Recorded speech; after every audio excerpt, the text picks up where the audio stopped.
Ұлы ОТЫРАР Қазақ өркениетінің алтын діңгегі. ОТЫРАР орталық Азиядағы ең көне қалалардың бірі. Араб жазбаларында бұл қаланы Фараб деп атаған.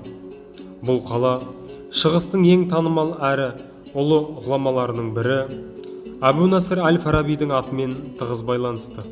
Себебі ұлы философ ОТЫРАР қаласында туып өскен.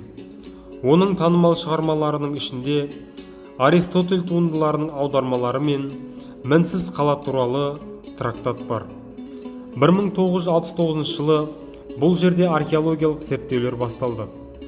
Көптеген құрылыстар мәңгілікке құм астында көміліп, жоқ болып кетсе де, археологтар кейбір мешіттердің, сарайлар мен моншалардың кескінін келтіре алды.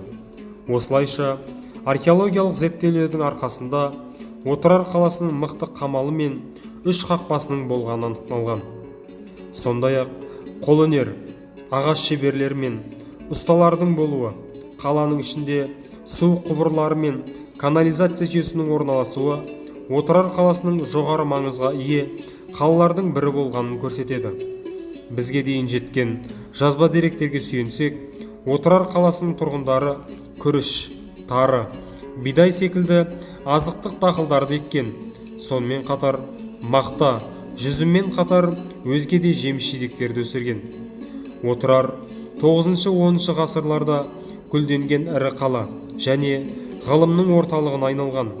Бұл қалада сәулетті сарайлар, ірі медреселер, мешіттер болған.